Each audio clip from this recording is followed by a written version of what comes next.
that gets you drunk. And this is not your cookie cutter movie review show. We are not giving in to all of the repetitive monkey bullshit reviews that you hear everywhere. We're going to tell you the truth and we're going to tell you what you want to hear. For the most part, that's what monkeyman does, by the way. monkeyman is a new take on an action film. And I know what my thoughts were. I gave some of them last week. So, Jordan, let's get to you and what you thought. I thought there was a pretty cool montage scene, not to lead the witness. Yeah, montages don't always work, but this movie does a little bit of everything, and it does a little bit of everything very, very well. It's got, love, politics, religion, social class.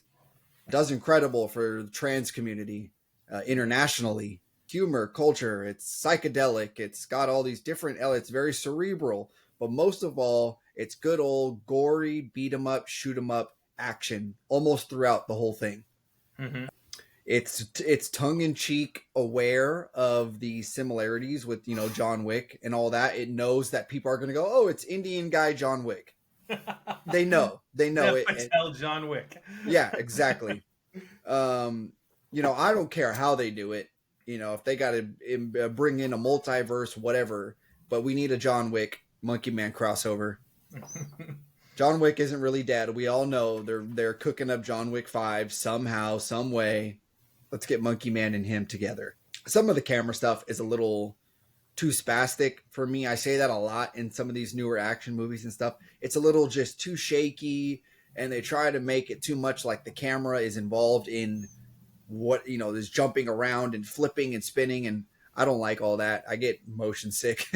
It's kind of hard to follow along at times with some of the Indian political stuff that it's kind of speaking to. But yeah, it's hard to follow that stuff. There's a lot of that going on in the background, and like montages, like I'm vaguely familiar with it, but I don't know if everybody is.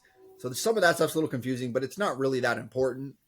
But the world and everything, you're so pulled into it, you really want to understand. So maybe that's what they were going for. Like maybe they want people to look into some of these things. Oh, sure. So overall, very good job. Jordan Peele produced it. Didn't really have too much, probably input into the movie.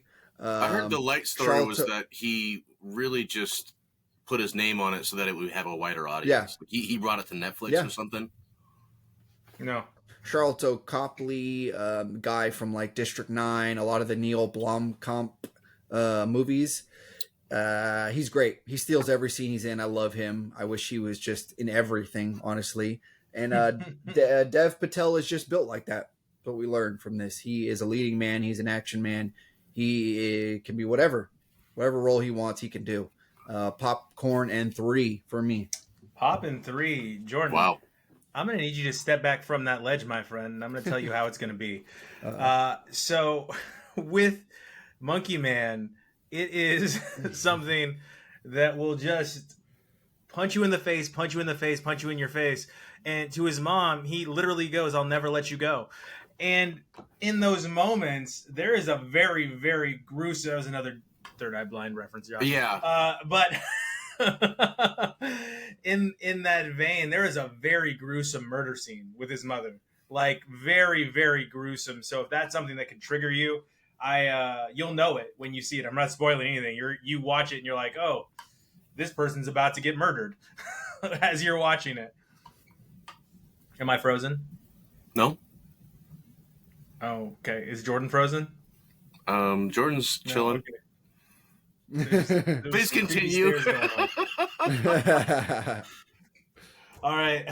So with this, there was an amazing montage scene. I thought it was phenomenal. I didn't think it felt forced at all. I thought it was cool. I thought they did it in the vein of the 80s while bringing a little bit of a modern twist to it. The poverty, the way they filmed the poverty in India was pretty phenomenal. And the way he talks about it, about them hiding in their towers while everybody else lives in shit, was pretty awesome. There's a quote in the movie that made me smile, made me laugh. He goes, you think you're going to climb on my shoulder and piss in my ear? I was like, that is an interesting cliche there. Like, what created that?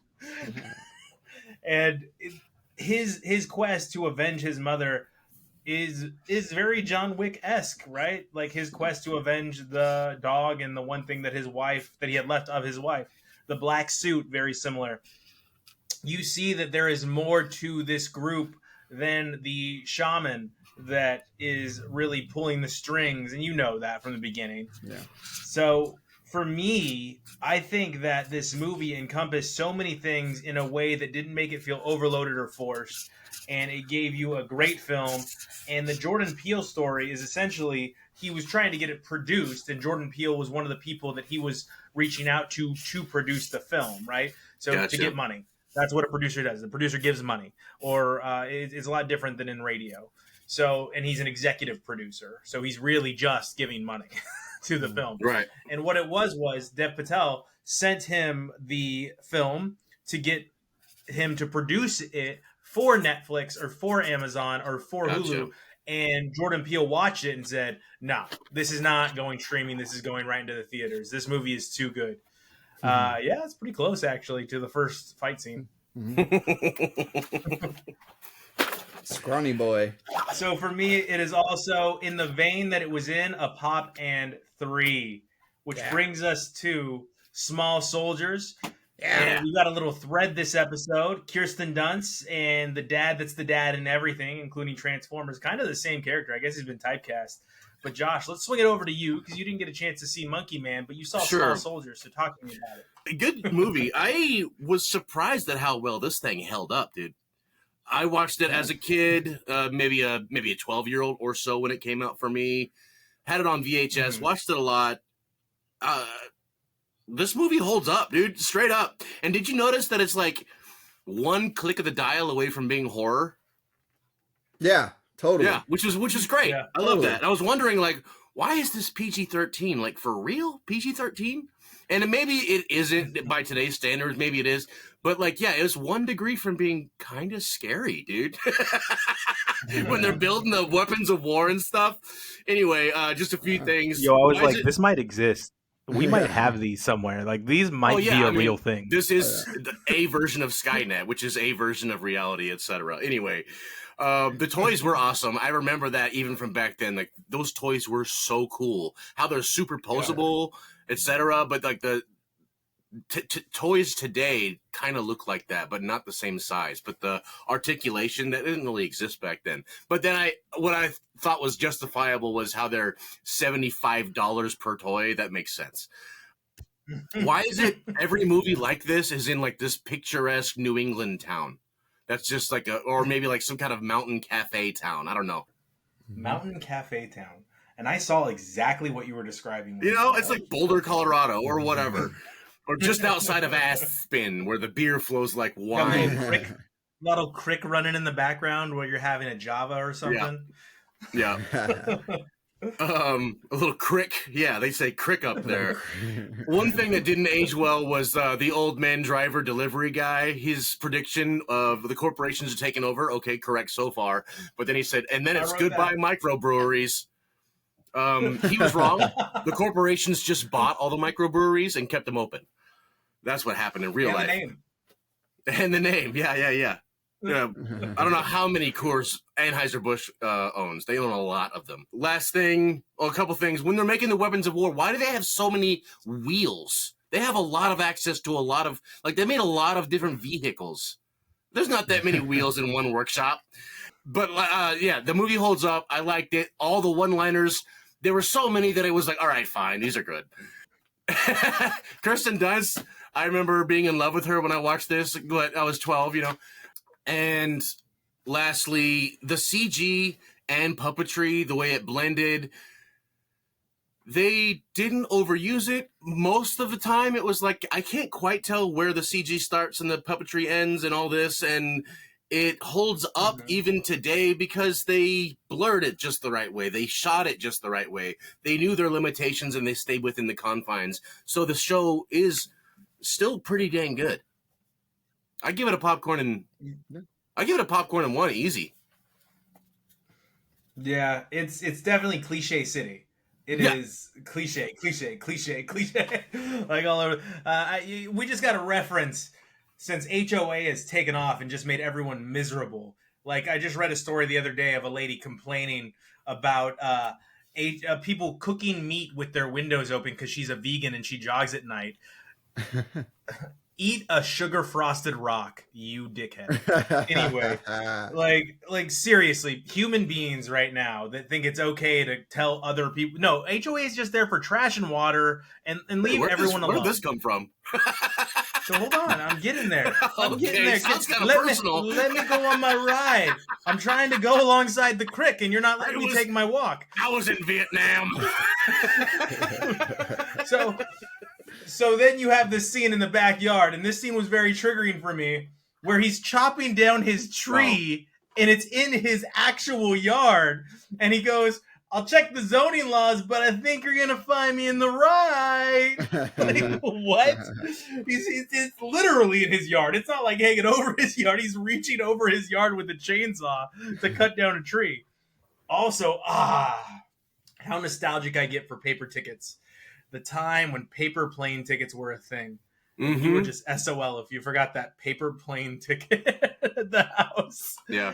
I mean, there's so many things, and this movie was made in 1998 that I'm like, really? That's where we were in 1998? Like your dial-up internet, scooters.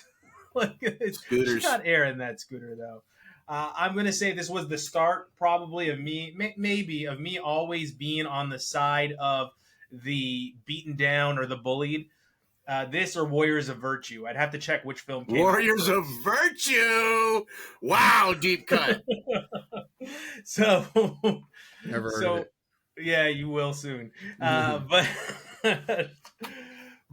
with that, I side with the Gorgonites so hard, and I'm not saying that the Commando Elite are not like awesome. They're really cool, but they're total assholes.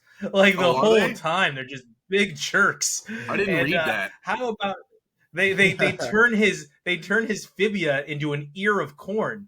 Like that was wild.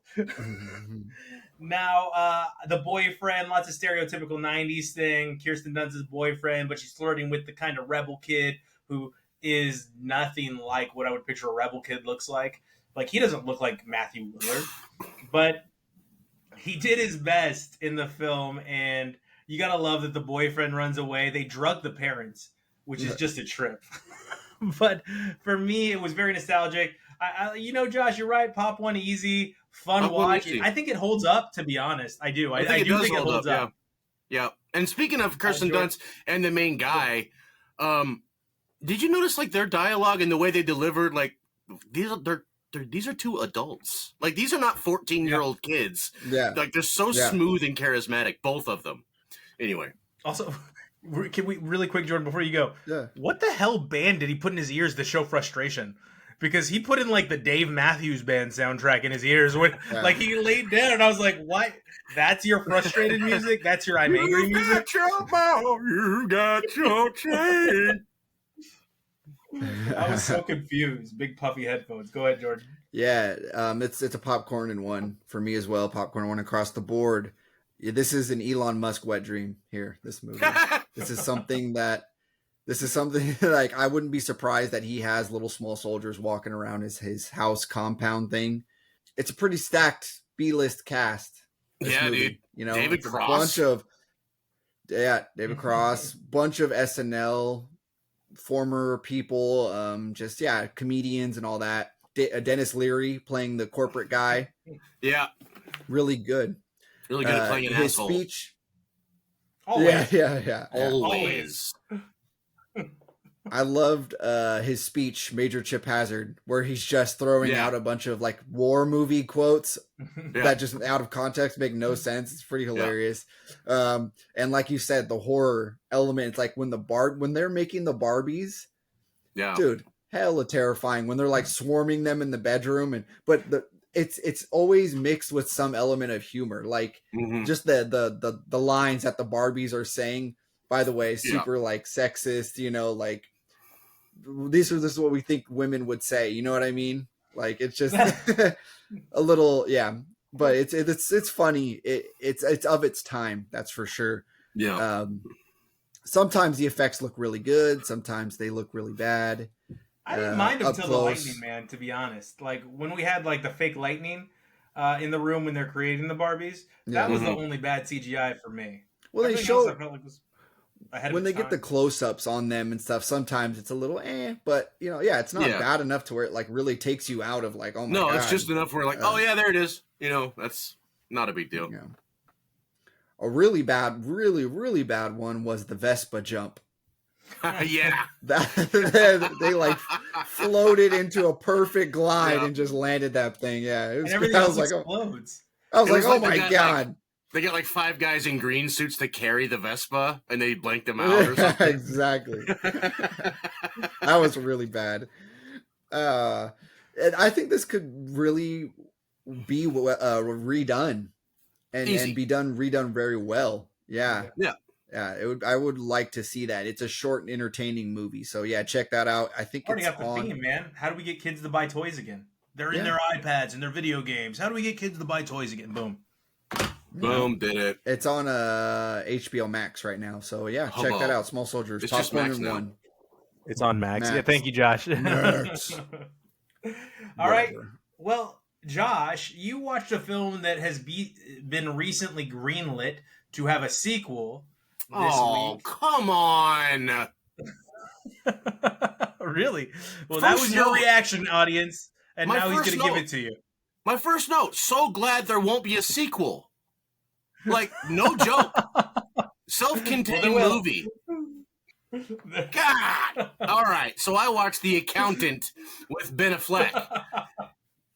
This is a movie about a person who's on the spectrum, he's like a Taken, he's an equalizer, he's a Punisher. He's one of those types. Assassins. And, super good at everything and all this. But he has a dark past. And, here's a story where he finds himself in some trouble and gets himself out of it. If you haven't seen it, I do highly recommend this movie.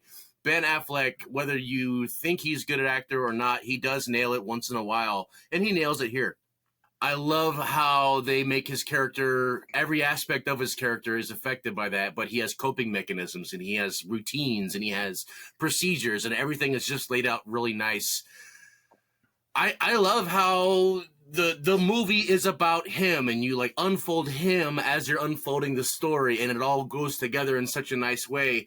When they make the sequel, what are they going to do now? They've already like... makes me so frustrated. Anyway, this is a good movie. I call this a popcorn and 2. I've watched it more than a few times, and every time I really enjoy it. There's a lot there, and it makes you interested, and maybe it's kind of like Monkeyman in the way, like, this is bringing light something that's very real. Let's look into it further, maybe. I don't know. But I like Anna Kendrick just playing, like, the doe-eyed pretty girl who, I don't know, was that necessary? I don't know. Who cares? Good movie. Good ending, surprise ending. I guess they could go somewhere with it, but they really shouldn't have. Anyway, popcorn and 2. Pop and 2. Jordan, what were you watching this week? Ooh, I watched a war movie on Netflix called The Forgotten Battle, and it's a World War II war movie. It's about a battle that takes place in the Netherlands over like some shipping port or something, trying to get the reinforcements. Typical war stuff. It's partly in Dutch and voiced over in English, and it's also in part English and in part German. Dubbed. Yeah. It's 3 different stories going on at once that all eventually converge. Oh, cool. 3 different perspectives. One's like a Dutch guy who volunteered to join the Nazis because his family was dirt poor. And he's like, we want to get some respect. And this is how he thinks he's going to get it. One is a girl from the Netherlands, a Dutch girl whose town is being occupied by the Germans. And she's trying to help the spies and whatnot. And then the other one is a British Air Force pilot. And he crashes and he's trying to meet up with his troops or something like that. So it's pretty good. It's another one of those movies where it's European, and so there's no Nazi insignias in the movie. Like, there are some clues that, okay, these are the Nazis, but at times it's a little hard to figure out who is who because look, I don't speak Dutch or German, so it's a little hard for me to decipher when Dutch is being spoken and German's being spoken at times, my ignorance. But Draco Malfoy's in it. Cool. And he takes me out of the movie every time because he's just Tom Middleton, something like that. Yeah. He takes me out of it because he's just Draco Malfoy. Like, I'm sorry, dude. You can't play. You just retire from acting. He dies. Spoiler alert. Yeah, he dies halfway through the movie, very uneventfully. He does a good job when he's in it acting. The description says, this is a description of the movie, that this action on the level of Saving Private Ryan in Dunkirk before a war movie, that's very high stakes to set before jumping into a movie. And there's really not that much battle until the end of the movie, where it does get really visceral, but overall the movie's just too slow. It shows a lot of a very real aspect of war in that just everyone is just afraid. And most people, when given the opportunity, they just ran away. They just abandoned, and they're just like, look, don't kill me, please. I'm done. Take me. I don't want to fight anymore. Because it's kind of towards the end of the war. Yeah, it's very sloppy, and that it shows a lot of that. Unfortunately, the Forgotten Battle will be a mostly forgotten movie. So popcorn in one. Ooh, that was very Siskel and Ebert. Good job. Yeah. And what is it? There's a quote from the show I'm watching called Shogun on Disney Plus, and he said, "Those who crave war usually are. Why is it that those who crave war are always the ones who have never seen it? Yeah. Why are they always in the poor?" But it is time to go ahead. It's his what's it called? The golden snitch. Hey. Snitch. Nice, dude. I got one too. I got one too. Woohoo! Couple of snitches cutting it up. All right, so let's go on to the featured what we were watching, it seems, Invincible, because we all watched it. I didn't even realize I was watching the finale, I guess, until I was just told in our pre-production meeting that that's the last of season 2. What a bunch of BS, Robert Kirkman. Season 3. It's a damn cartoon. I feel like we could actually do something with this, but you're not doing anything with it. But let's cede the floor to Josh, as it is his favorite. Okay. Invincible. Weird time to take Season 3. Now, you might attest that this is Season 2, Part 2. But guess what happened? I was on Amazon Prime, and I looked at Invincible. I was ready to watch the finale, and it said up top, 3 seasons. So not my mistake. Amazon Prime made the mistake. They fixed it, but it used to say 3 seasons. Just saying. Anyway, it's lame that you give us a half a season, then another half a season. You're aware of that, right, Prime? But you did it just so you could have commercials. Okay, cool. You started out strong. Invincible was great. But the finale, man, you could have ended it somewhere else, man. You could have gave us a little bit more. Give us like 10 more minutes. Like, this isn't like, I don't know. But the show is following the comics in such a great way. They expand it in such an amazing way. They're just opening up so many different doors that the comic didn't have a chance to open up. Especially in this one, there's I can't spoil a whole lot. There's a lot of jumping around, let's just say that.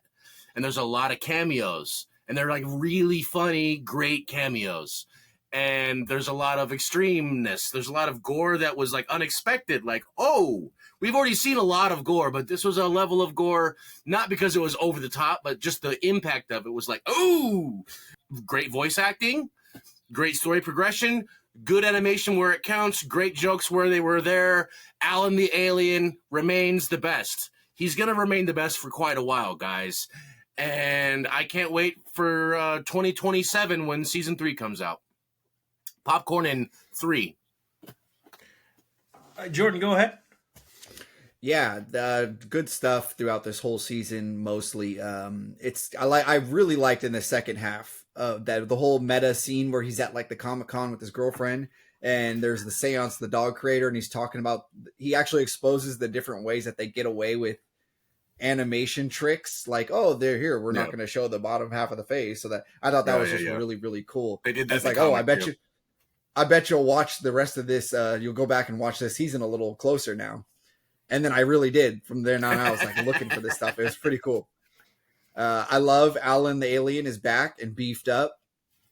That was so it was great. I was really upset. I was like, oh damn, they're gonna kill this guy. It was the Seth saddest Rogen. episode of all of the first half of season 2. Yeah, Seth Rogen. I All was Yeah. 4 like, episodes. When he got busted up. yeah. And in front of his girlfriend. Yeah. Speaking of getting busted up, Rex in the Lizard League, man. Ooh. I'm not a huge fan. Like, they couldn't just let him die. I'm not a huge fan of how everyone can die and just be brought back. It makes everything seem so inconsequential. Wait till the finale. Yeah. Yeah, that's like a little Donald. harsh. That's a little harsh, but that's not going to keep going that way. But it was heavy this season. Like 3 or 4 people, right? 3 or 4 people Yeah. came back. Aren't Yeah. dead. Yeah. Speaking of dying, coming back, the Donald, but his storyline is really good. I really like what Yeah. they're doing with him and making him like a full-fledged out character For sure. and all of that stuff. This was definitely just more of a transitory season with a lot of action. It had a lot of action, but it's just transitioning and building to something probably really big next season. Really big, So baby. we'll get that. Yeah, we'll get that in like, I don't know, 5 years. So 2040. Popcorn in 2? Yep. Question mark? Popcorn in 2? I mean, yeah, 2030 sounds about right. I mean, my recap of the finale is just like the Yeah. whole episode. Hmm. Like Yeah, it started strong. for 45 minutes. It started strong, but then 45 you're right. minutes. And it was a lot, and it comes all the way from episode the prequel to the finale, the penultimate episode, if you will, in the season, where he's he has to make a choice between his career and his life, and he makes the choice of his career, and saving the world, and we get a lot of tears in that, and I'm just like, oh, we're just a continuation of damn tears. We're just gonna cry our way through the last 2 episodes of what's supposed to be a badass show. Give me a break already, Robert Kirkman. Stop it with the crybaby stuff. Also, Yeah. Invincible, do me a favor. Stop getting your ass kicked. Enough already. Like, seriously. I don't care if he's Superman anymore. Like, I get it. We were tired of seeing Superman just obliterate people. I don't care anymore. I'm done with this. Okay. We have overcorrected in the wrong direction, where now superheroes just get their ass kicked for the entire movie, and now they're like, I'm better now. Like, stop. Monkey Man kind of teetered on that too. He was getting his ass kicked a little bit too much throughout the movie, and I was like, come on, become badass already. I'm getting kind of But he does fight hard. Yeah. He's not really a trained fighter when he's getting his ass kicked. And also we find that there's a reason why in the arena he's getting his ass kicked. Like, we find that out. So there is stuff. Go ahead, Josh. Well, I don't want to disappoint you, but to an extent, it's always going to be part of the show. Like he's going to get like brutally bloody almost every time he fights someone big, but it serves a purpose, and it really does like serve the overall like world building in a way that I don't want to describe on the air, but it's going to be bloody forever, bud, and it's going to disappoint you if you're wanting him to be Superman. I'm fine with the blood. I'm fine with the blood. I am. Yeah. I just don't want 45 minutes of I get my ass kicked for 45 minutes of a 59-minute show, and then in the last 5 minutes, I win! Then 4 minutes, I spend time with my girlfriend! Like, okay. Like, but we're okay, yeah, but yeah, this was a transitional season, and that last episode was a very transitional aspect when he says what he says before he does what he does, and like we're gonna see a new Mark Grayson next season. I'm telling you, like he's about to turn a leaf. Robert Kirkman, can you throw him a tomato can, please? Just give him 1 tomato can. All right. On to what I was watching this week. So the first film that I watched was on Netflix. It is Emily the Criminal, starring Aubrey Plaza. It's harder, folks, to get films here in England than it is in the States. That's all I'm going to say. Like, it's weird. It's a weird setup for television and for streaming services. They're different than they are in the U.S. I can't describe it. All I can say is they're different. So I've been waiting to watch this movie for quite some time. Finally got around to it. It was right there with Black Bear when I reviewed that movie. And it's a popcorn. It touches on a lot of societal issues, like how felons find it difficult to find work, how corrupt the college and student loan system is, how poverty is bred because rich people refuse to pay people for jobs and they think that they're entitled to it. And if you ask for money, they'll just treat you like a greedy Oliver Twist type. And it's really odd to me. You want me to do a service for free and you're going to call it some weird name like an internship? No, you're going to pay me and I'm going to do work. And you're not going to be offended if I ask you for money for doing work. All right? Now, it also hits hard on scam culture. And that part was rough for me. Just like the movie Identity Theft with Jason Bateman and Melissa McCarthy. I don't like it. I don't like scam culture at the same time. And I know we've got to do whatever we can to win, but you're usually in those instances stealing from other people that don't have much. So, and then and it's like, oh, it's a victimless crime. No, it's not. You crush their credit for years and years and make it nearly impossible for them to buy homes or clear their credit because of the way the system's stacked up against you once that happens to you. It's all about her. If you're looking for other characters within this, there aren't any. She has a best friend you hardly see from her, but there is a great scene where she does a lot of dumb things in her learning how to be a part of the scam culture. And one is she sells one of the items that she's selling from her home. You're never supposed to sell at your home because then the people that you're selling to on Craigslist or Facebook know where you live. And this costs her. And while she's dog sitting, her friend's dog, they steal the dog. Now, the dog doesn't die, so this doesn't get demoted. But overall, it's not plot heavy. It's not necessarily a great movie, but it does handle a few societal issues. So I would say it is a solid popcorn. Aubrey Plaza is always good. She doesn't play Aubrey Plaza in this. Just like in Black Bear, she just does a great job in her character role. Yeah. Next film. The journey of her character is the whole movie. I like her character a lot, and hustlers are going to find a way, and that's what she does. Yeah, the whole time it's just her finding a way. I actually have that in my notes as well. It's just her trying to find a way to survive, and she lives in Los Angeles, and it never really talks about what she had to do to get the charge she got, but you kind of see that she has a streak in her that comes out when she's pushed to the brink. All right, so next film I watched, Infinity Pool, starring Alexander Skarsgård, and I'm starting to think something, and tell me what you guys think. Alexander Skarsgård and Michael Fassbender are the same person. Uh-oh. Just let that one stir around in your brain for a little while. He's found us out. Oh, it's okay. It's okay. This is just the same person. I there's no difference in the acting style. There's no difference in the facial features. He is the Crow now. Anyway, I don't know how this movie wasn't rated X. I don't know how it got by it. There's a lot in it, and a lot of it, you're deciding, is this real? Is this reality? Is this his imagination? He's a writer. They're on holiday. Where did his wife go? There's a pretty intense hand job scene like in this, and you're just kind of like, wow. Yeah, you think about it. It goes on that long where you're thinking about, like, is that happening right now? Is this reality? And it's what's the word I'm looking for? Graphic. There's also an insanely graphic orgy scene where they just 5-10 minutes of just orgy, and I'm just like, how is this not rated X the whole time I'm watching it? Anyway, the premise of this is when you go on vacation to this island, I just had to get that stuff out of the way. When you go on vacation to this island, they are an uber super religious island that only lets the tourists get away with things, and they're very much Bible culture. And if you do one thing wrong, you are put to death. So sodomy, punishable by death. Homosexuality, punishable by death. Murder, obviously punishable by death. Theft, punishable by death. There's basically everything's punishable by death. But they are able to get away with it because they've created a technology, an infinity pool, that allows them to give the illusion that they are murdering people. And they get away with whatever their crime was by paying the government. And it's a huge part of that government's GDP. So they use the tourist money, and they use basically the criminal justice system to punish these people. Yeah. It's a lot.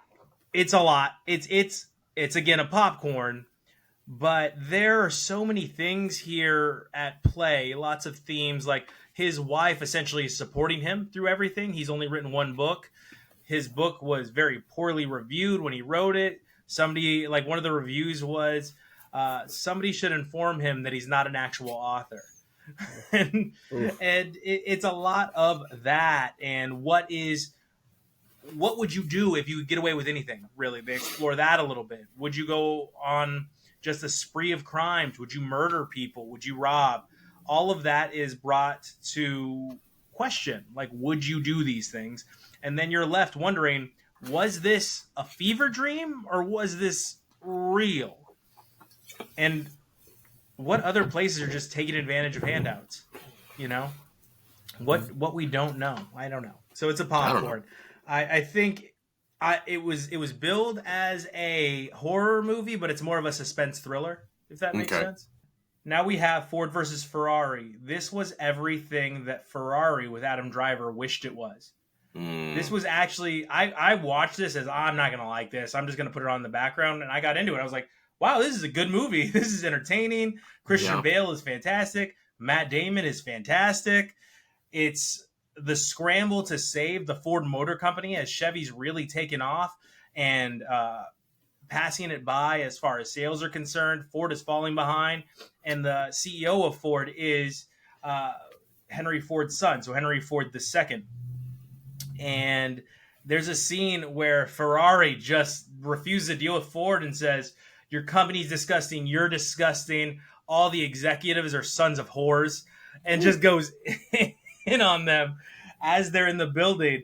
And it was wild, and it turns out that Ferrari was just using Ford to increase the offer from Fiat as far as purchasing Ferrari, because he didn't really care about the brand. Ferrari just wanted to race, and that is the only thing that Ferrari got right with Adam Driver.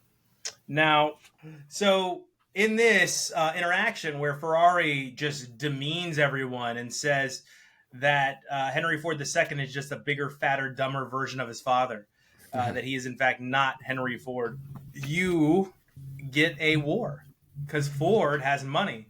And there's even a quote where Henry Ford II talks to Matt Damon, Shelby, and goes, you see that runway out there? He goes, I saw B-52 after B-52 after B-52 roll off that line. And he goes, this isn't Ford's first war with Italy, son. Nice. To Shelby. Yeah, it was a good quote. Yeah.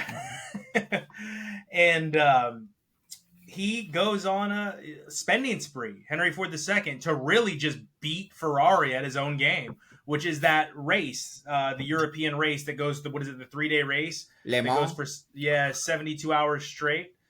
And they create the Ford GT, and he gets the best driver who's also a mechanic. And I got to be honest, they just do him dirty. I think it's Josh Lucas is so good at playing such a terrible person. And in this, like, you just hate him the whole time. And he's the VP, the second in command to Henry Ford. And they make Lee Iacocca look like the most amazing human being to ever live. So they do that well. And I found that awesome. I did, but it's kind of funny how they make the VP look so terrible. And then they make Lee Iacocca look so amazing. John Barenthal, and I was right, it was Josh Lucas was this VP. John Barenthal is Lee Iacocca, and it's a different role for him. It's kind of interesting to see him in this role where he's not having to be like, I'm a killer. Yeah. It was just different. Badass. Tough guy. Yeah. But I give this one a pop too. It was actually a really good film. I really enjoyed it. Jordan, have you seen it? Yeah. Yeah, I agree. Pop 2. Good movie. Catches you off guard, right? Like how good it is? Yeah. I thought it was just going to be kind of boring. Mm-hmm. But no, it gets you in there, and it's a good movie. Cool. And emotions. Gives you all the feels, man. And, emotions. His lead mechanic has a line. He goes, sometimes they don't get out of the car. And it made me feel so bad. It made me feel so bad. Dang. Yeah, it was a rough one. The next movie I watched is Blackberry. So I've been wanting to see this for a while. This came out in 2023. It was definitely Oscar bait. I could see why it didn't win the Oscar. but it's got Glenn Howerton. Do you guys know who Glenn Howerton is? Glenn Howerton. Tell me about Glenn Howerton. He is Dennis from Always Sunny in Philadelphia. Yeah. And he is Dennis from Always Sunny in Philadelphia in Blackberry, just with a bald head. It is so funny to see this, and I'm wondering if he is actually playing Jim Bastiel the way that he should be played, because he is mother effing this and mother effing this, and you are a female appendage this, and how dare you tell me what you're gonna do? I'm gonna tell you what I'm gonna do. And you see that he broke the law several times to just dominate his competition, which is going to make you guys laugh. Do you guys know who BlackBerry's #1 competition was when they were starting out? Nokia? Palm Pilot. Palm Pilot? Oh, boy. Yes. The Palm Pilot. Wow. And Palm Pilot, how BlackBerry got into such hot water was not only the release of the iPhone and trying to rush the manufacturing of a phone that they didn't even have planned, which was the BlackBerry Storm. I found that out. BlackBerry Storm was never supposed to be a thing. They rushed production of a phone that wasn't even in research and development to compete with the iPhone because Verizon demanded it. Prior to this, BlackBerry controlled up to 45% of the cell phone market. Wow. In this, you find that the co-CEO, Mike Lazardius, was a genius. He was a genius. He was so smart and so far ahead of his time.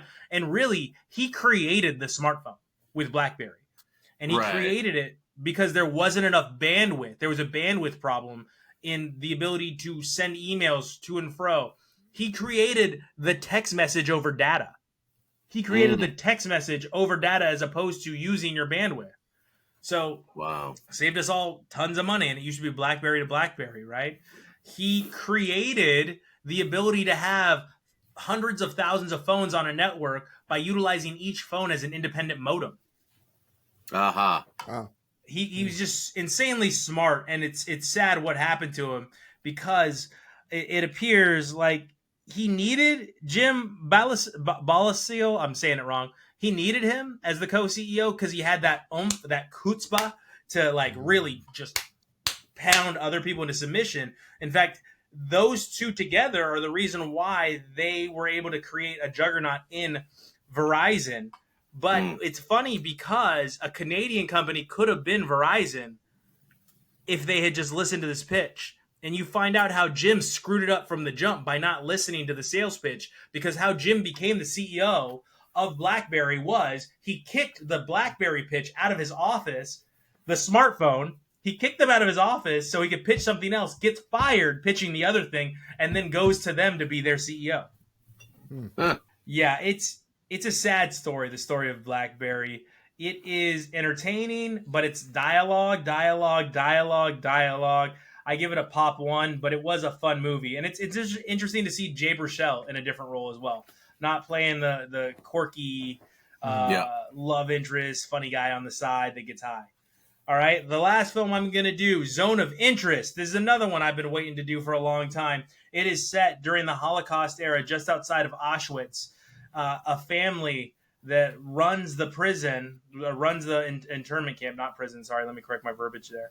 Runs the internment camp, lives just outside, and you can clearly see why this film won Best Sound Mixing, because the sounds you hear coming from Auschwitz in the background all day and all night long lead the mother who is visiting, who at one point refers to their home as a paradise, and the wife says they call her the Queen of Auschwitz. Oof. She leaves the home in the middle of the night and doesn't even tell her daughter because she can't handle the screams and the gunshots coming from Auschwitz next door. There's also a scene where they have to get rid of the human waste, the ash, and they're dumping it into the rivers in Poland. And the Nazi that runs it, that's the lead character in this, the father of the household, he is fishing with his kids, and you just start to see the river get cloudy, and it's the human ash flowing down, and he only discovers it's the human ash flowing down the river because he gets a jawbone caught in his hand as it's flowing down the river. And he pulls his kids out, and they have to scrub their kids, and there's a lot of that's a moment of awareness, but there's so much them being desensitized to what they're doing to these Jewish humans that are in these camps, and they don't care, and they want to expand it, and he finds a way to stay home by expanding it. There is themes of rape and themes of molestation and intermingling and starvation and being put to death for fighting over apples, and you never see inside the camp, to be clear.